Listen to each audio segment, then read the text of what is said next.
Welcome to the Informed Pregnancy Podcast. I'm your host, Dr. Elliot Berlin. Today, we're checking in with fitness professional and founder of LA-based training studio, Bunda. She was last super pregnant and about to add a new member to her family. She's here to tell us about the birth story in the middle of a pandemic, no less. Katie Lilly, welcome back to the podcast. Thank you. And you even have a little passenger with you. Yes, I do. Very little. Yeah, bigger than last time, though. She was just a month last time. I haven't seen you, just I know. a little messaging back and forth to share the good news. I have zero idea how your birth story went. By the way, do you like our new studio? Yeah, it looks great. Thank you very much. Is this going to be permanent, or are you going to go back to in-person eventually? I don't know, really. I guess the audience can tell us what they like. I love good audio. And that's why the first, 150 episodes of our podcast were always in the studio. And, it had its benefits and it had its drawbacks. The benefit was great audio and face-to-face conversation. Yeah. One of the drawbacks is you can only interview people who are geographically near you. But with pandemic, we couldn't do it, so I just decided to do Zoom. I got a call from my friend Sharon, and she said, "Oh my God, your podcast sounds terrible." And I was like, "That's the nicest thing." I was like, "I think you have a pimple breaking out." So she's a voiceover specialist, and she gave me some ideas on how to do it better from home. And one of the biggest tips was to do it in my walk-in closet in my bedroom, to put down a little rug and just have as many clothing in there as you possibly could. And because the fabric traps sound. It traps the sound, and she gave me a better mic to get, and actually it's been sounding a lot better. But for the most part, even though we don't do video for our audience, you and I do video just so we can have as close to face-to-face conversation as possible. So I'll show you a little trick here. At home you can't see what's happening, but you'll get the idea in just a second. Here we go. Hold on. That's my studio. Nice. It looks great.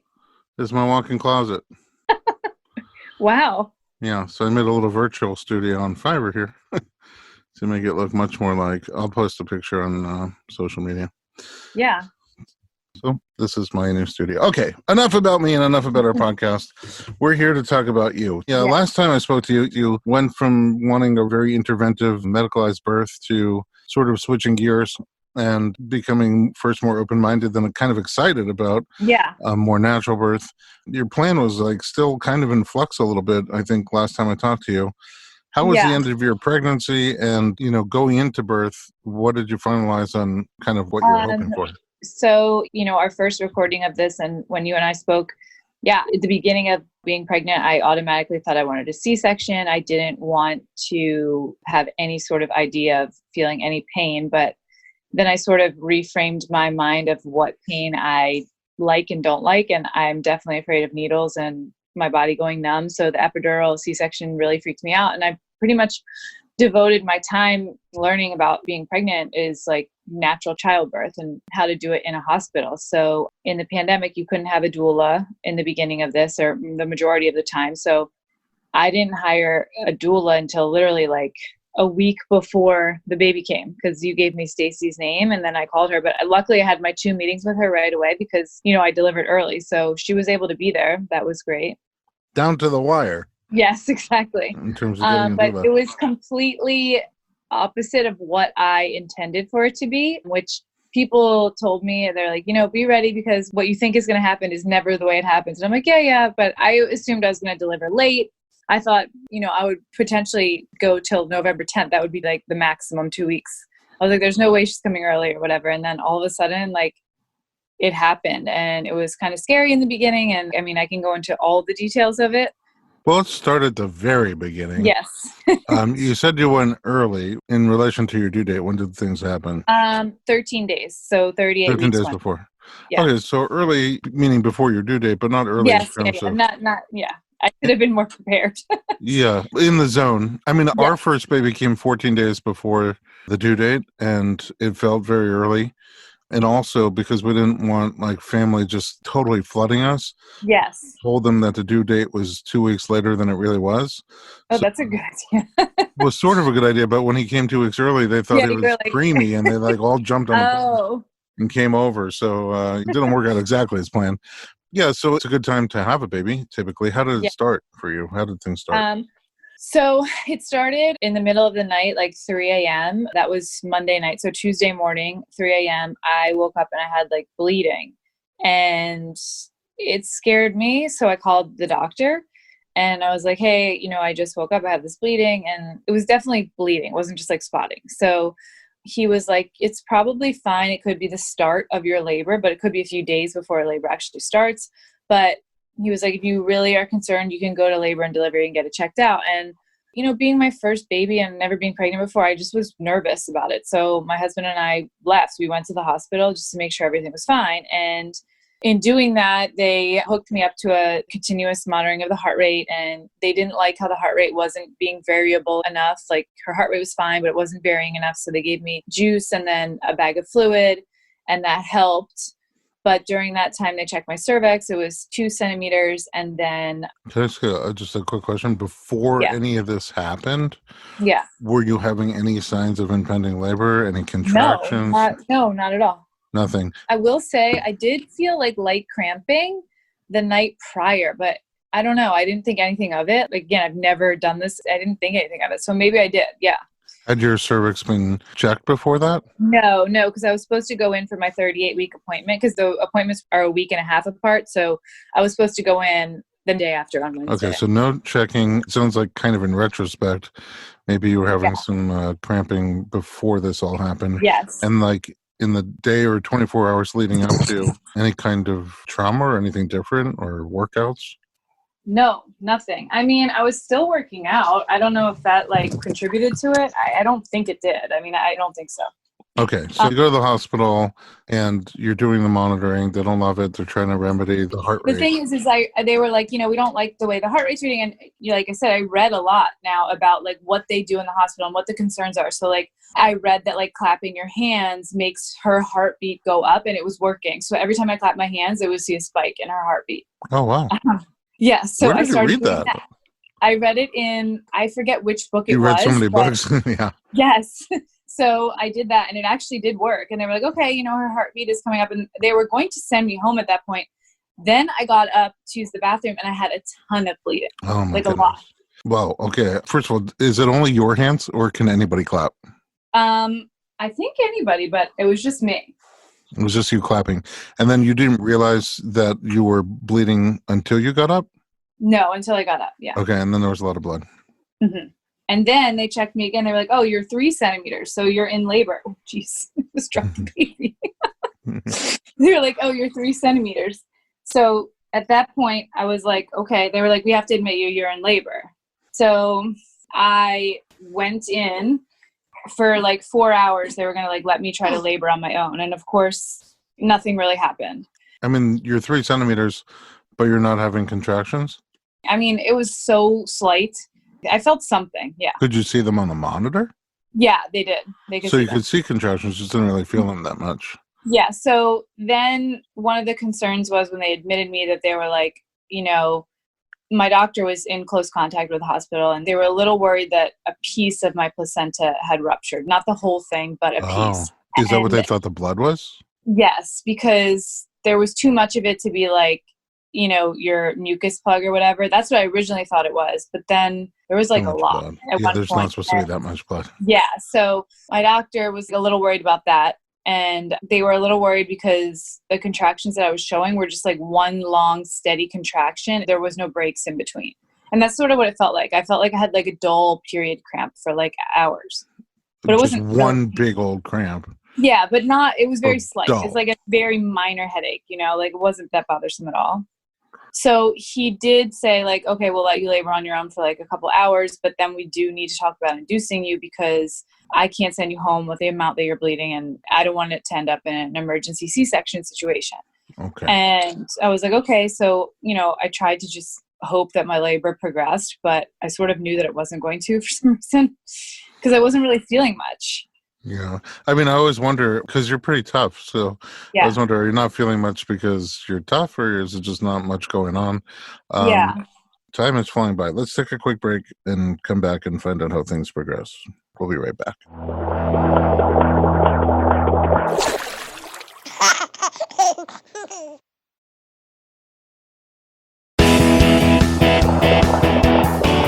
Welcome back to the Informed Pregnancy Podcast. We're talking to Katie Lilly, and this is not what I expected. Okay. And probably more so not what you expected. No, not at all. And I was like upset about it. It's like your first pregnancy, you're set on doing something one way, and then you're told like that is probably not going to happen that way. I just knew that if I got induced, I was definitely getting an epidural, and I didn't want an epidural because I was so afraid of that procedure for some reason. I mean, it's a phobia, right? Because again, you're super tough. You can handle a lot of intensity. It's just like some people have it with spiders, some people have it with mice, some people have it with heights. You have it with long needles. I don't blame you. I have it with long needles too. All right. So at that time, because it's like knee deep in the pandemic, you have a doula, and is the doula allowed to come to the hospital? She is allowed, but she wasn't there yet. She was like, call me when you want me to come. And at that point, I didn't know if I was getting induced or not, but it was looking like it. And they loosened the restrictions a lot. Like my husband was allowed to leave and go get my hospital bag because we just like left the house, and I thought I would probably be coming back. I thought I was fine. And then like I got admitted. So he came back, he grabbed stuff for me and stuff for him, and he was able to come back in. In the bebeginning of this, I think you had to stay. Like you could not leave. Mm-hmm. Yeah, no coming and going. Yeah, so he was allowed to come and go like pretty much as he wanted. Yeah. Well, that's great. I mean, a couple of months earlier would have been a whole different story. Exactly.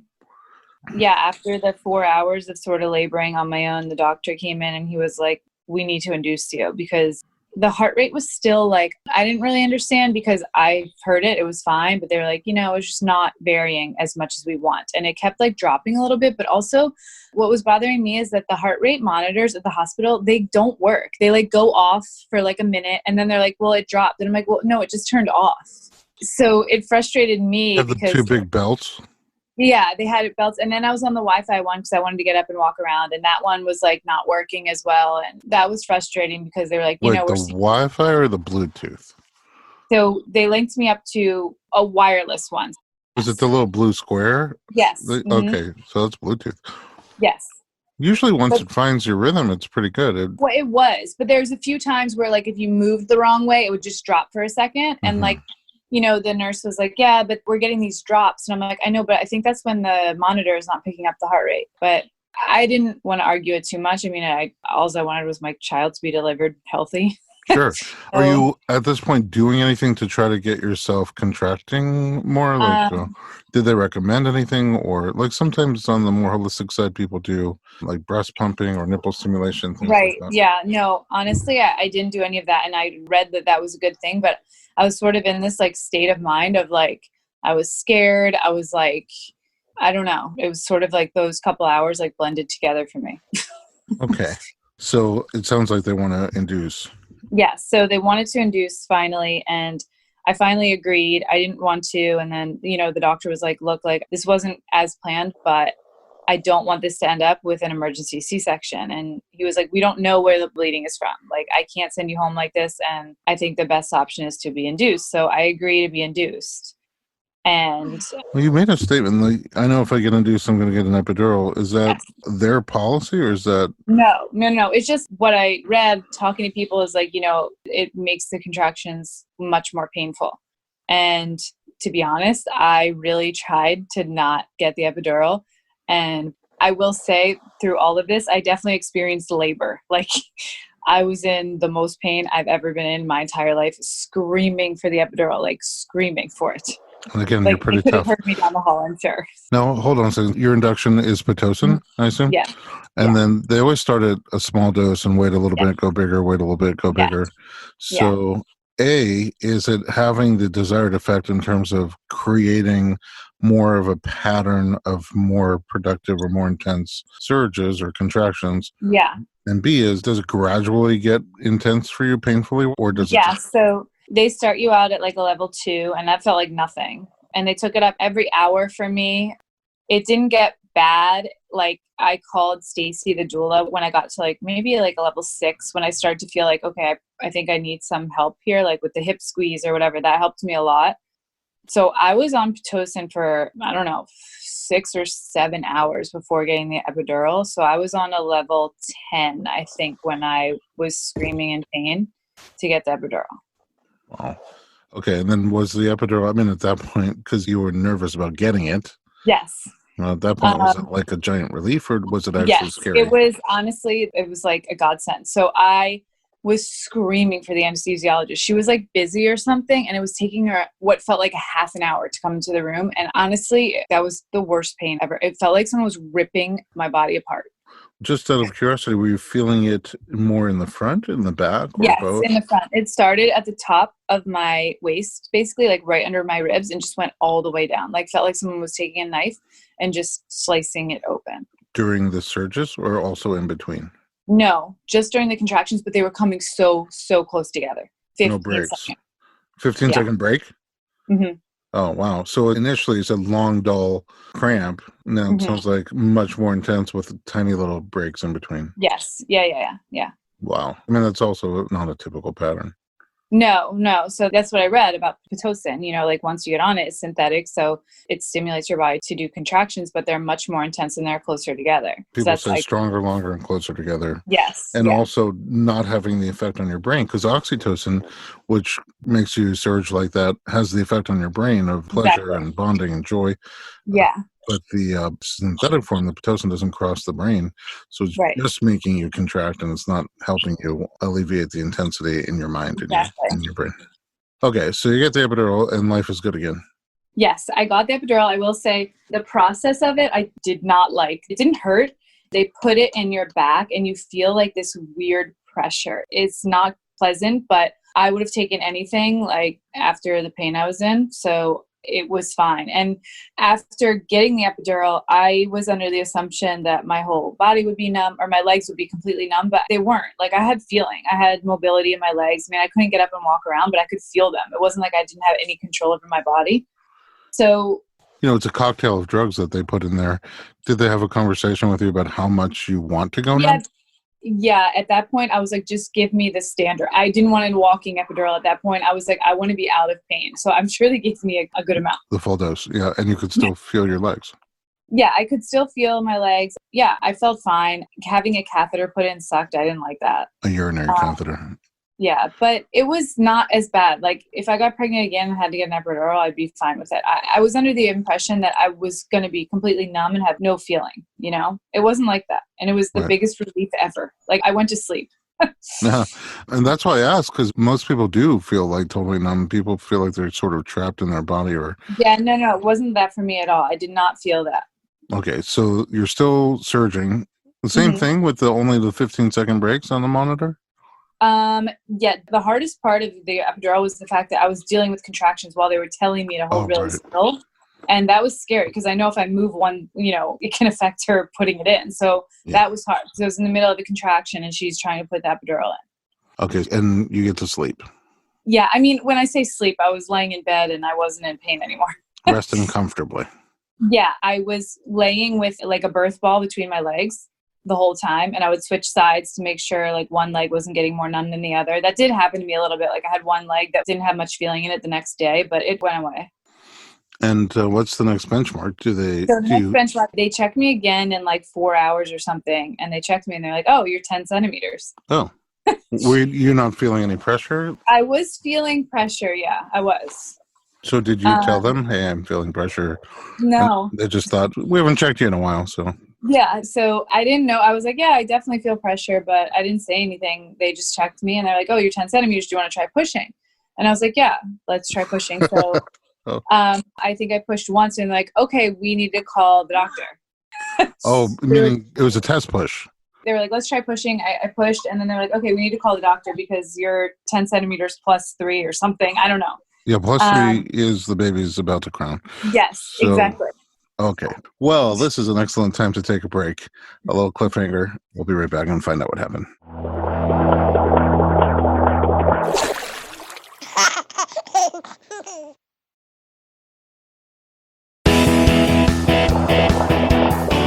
Welcome back to the Informed Pregnancy Podcast. We're talking to Katie Lilly. Oh, boy. Okay, so now 10 centimeters, just by happenstance, feeling the rectal pressure, test push, and they're like, oh, we got to call the doctor. You're ready to go. And then the doctor comes, and literally the baby was out 15 minutes later. Did he come fast? Was he close by? Yes, he was there within 10 minutes. Oh, so you didn't have to wait to push. No. At that point, it did feel like I was trying to hold the baby in. Like I could feel the baby. And then 15 minutes later, she was out. Wow. The easiest thing ever. I mean, it felt like pressure, but again, I had the epidural, so it was really easy. Could you feel what was happening while you were pushing? Yes. So, meaning with the epidural, sometimes people are like, they're saying push and you think you're pushing and you can't really feel what's happening. And they're like, you're not really doing anything. I mean, even when you had the full dose of whatever they gave you epidural wise, you could still feel stuff. Yeah. So I assume it was starting to wear off a bit anyway, Mm-hmm. and you can feel more. Could you move around? Could you move your legs? Yes. Yeah. Yeah. Mm-hmm. It honestly felt like I was doing the leg press at the gym. Okay, so you're on your back. Yeah. Mm-hmm. And you didn't have pain during pushing. No, not at all. It felt relieving, to be honest. Did you reach down and feel your baby coming out? Yeah, that was weird.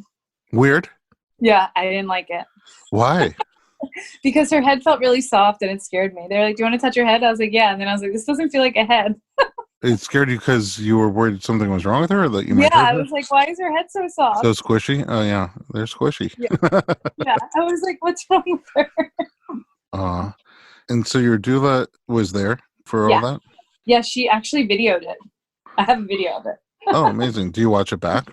My husband watched it. He was like, do you know there's a video of this? I was like, no. And then we watched it, but I haven't shown it to anyone else. I don't think anyone else wants to see it. No, but I'm saying when you watch it back. Oh. Yeah. Was it surprising, or is it just exactly how you remembered it? It was surprising because you can see the baby coming out at that point. Like I couldn't see her coming out, you know? Okay, feeling her coming out was ewy, but was seeing her coming out kind of cool, or also ewy? Yeah, no, it was cool. Kind of amazing, huh? Yeah. I mean, after all of it, you know, I'm fine with how it happened. Obviously, she's healthy, and the thought of being induced, I think, scared me, but it really wasn't that bad. Like, my advice to people would be like, you know, if you have to get induced, which I think a lot of people do, especially if you're in the hospital, having a hospital birth, it's really not that bad. I would advise someone to get an epidural maybe a little sooner than I did, unless they're going to push through and not do it. I thought I was going to die.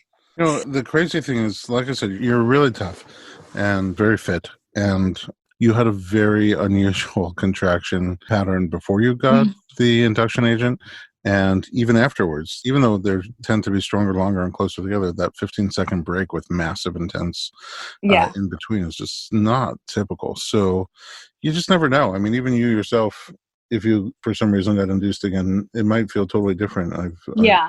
People have said that. Did you have stitching that you needed? Yeah, it just a small tear. It was very small, like first degree. Interesting, though. 15 minutes of pushing on your first kid is pretty magical, too. It's pretty fast. Is it? I don't know what the norm is. I mean, I think typical is closer to an hour. People sometimes push 2, 3, 4 hours. Yeah. I mean, you just must have a really amazing chiropractor. I got to get his number.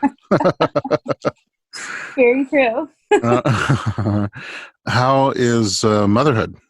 It's great. You know, it's a lot in the beginning. Breastfeeding is definitely a lot. It's a full-time job. It's going well. I would say like the thing that's helped me the most is I scheduled 2 appointments with a lactation consultant that came to my house like within the first week of the baby. And it's helped me tremendously. I was overproducing milk a little bit, and that was an issue. So she helped me get on board with that. Then like my milk comes out really fast. So I have to position the baby right in order for her to not like choke on it. Mm-hmm. But I guess it could be worse. I could not be producing milk. Right. I mean, there's remedies. So there's ways to deal with it once you know what's happening. Yeah, exactly. Yeah. So I would say that for anyone, especially like first time mom, that having someone come to your house that, you know, that can help you with it.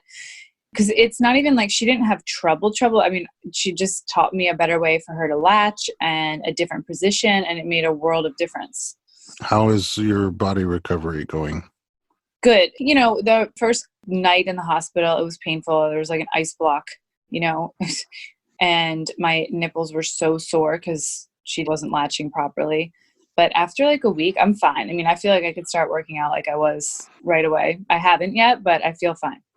How old is the baby now?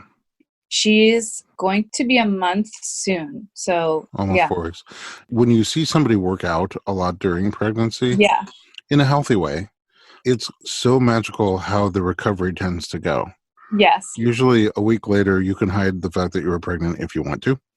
Yeah. And then that's such a common sentiment that women tell me is that I'm just like ready to work out. I want to go out and be active Yeah. again, Mhm. 10 days after they have the baby. And Yeah. you can Yeah. also, like some things, you can just start going for walks and That's so what I've been forth. doing. I've been walking. I don't think anything at this point would happen to me if I started working out, but the hormone response to having a baby is real and it's a stressor when you exercise. So you just have to be careful that if you're throwing it off, then it's going to be tougher for you to eventually see the results that you want to see from exercise. Because if your hormones get off, then you have to work backwards from that. Yeah, I usually feel bad because a lot of our patients are super fit and work out like you Mhm. towards the end of pregnancy. And Yeah. I just sit around watching Netflix, and that makes me feel a little bad about myself. But when you start working out 2 weeks after you have a baby, I just look at the guy in the mirror. I'm like, we need to have a talk. So, in terms of early motherhood, aside from, getting used to feeding is always a learning curve. Yeah, it is. I mean, I try to keep her to somewhat of a schedule, but it's basically feeding on demand. I mean, she eats when she wants to eat. She does give me good stretches at night. Like sometimes she'll sleep for not 4 hours, but like 3.5. Like she'll go 4 hours between feedings, which is great. I mean, That's my schedule. yeah, yeah. And then I can give her like 1 bottle a day. But, if you're breastfeeding, you still have to pump. So it's not like that much of you're still not getting a sleep stretch of more than 3 hours. And are you adapting well to that? Did it take Yes, time to get used actually. to?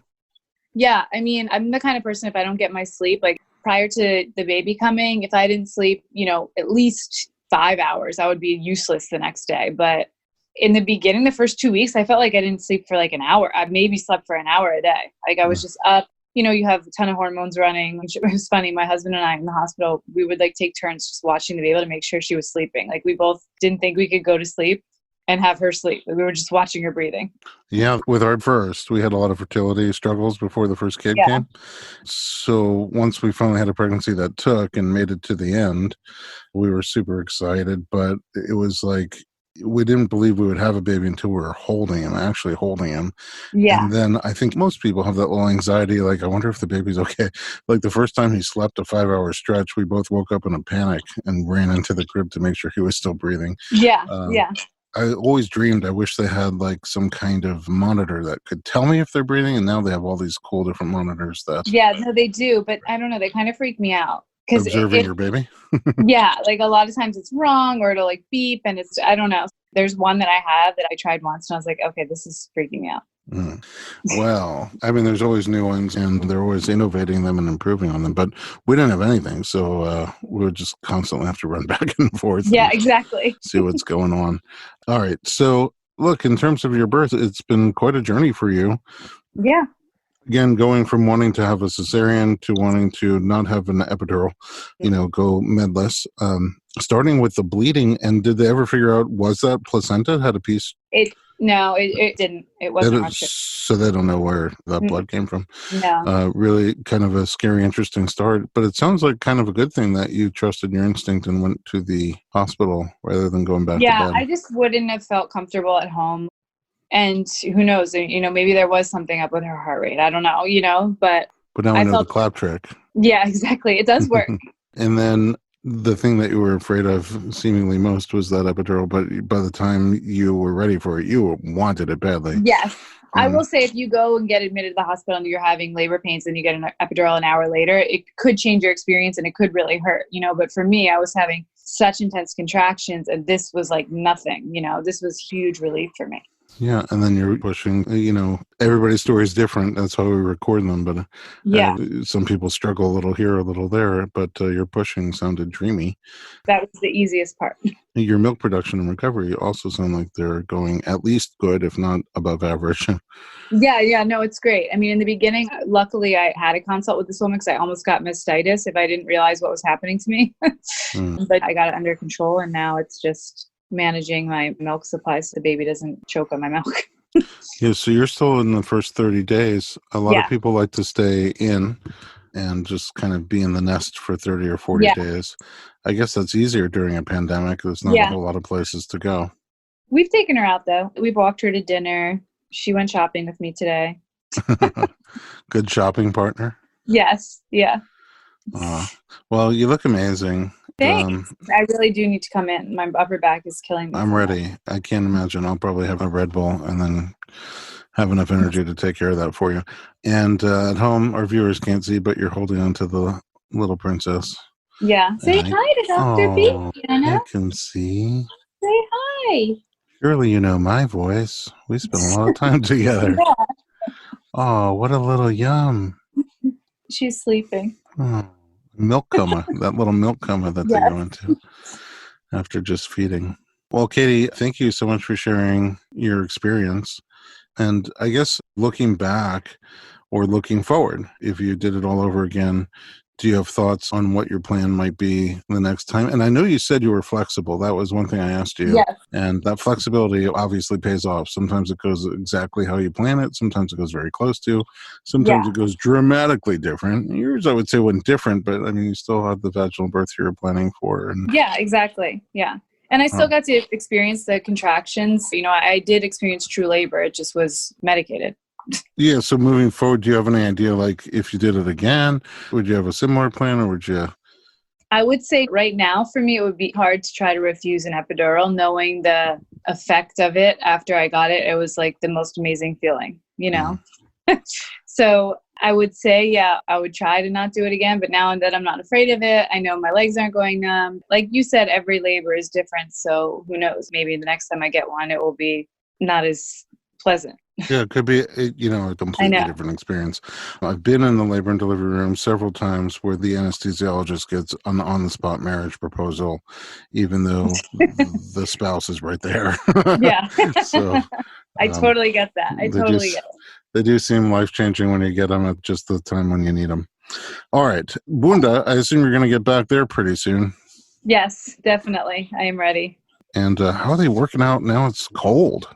I know. Yeah, they're wearing sweatshirts, and we have classes a little earlier at night, so it's not as cold. But the mornings, you just have to bundle up until you start to get sweating. A lot of dedication. Because of pandemic, they're still working out outdoors. Tell me again where we can find Bunda online. Oh, yeah, trainbunda.com. And Bunda, Bunda. Instagram is @trainbunda. Awesome. All right. Thanks again for sharing your story at home. Thanks for listening to us. You know what? We're getting so many topic suggestions, and we're doing them. We're plowing through them one at a time. You know, sometimes I'm like, what are we going to do on next week's episode? And then the coolest topic suggestions come in that I never thought of. If you would like to suggest a topic, send us an email to info@informedpregnancy.com.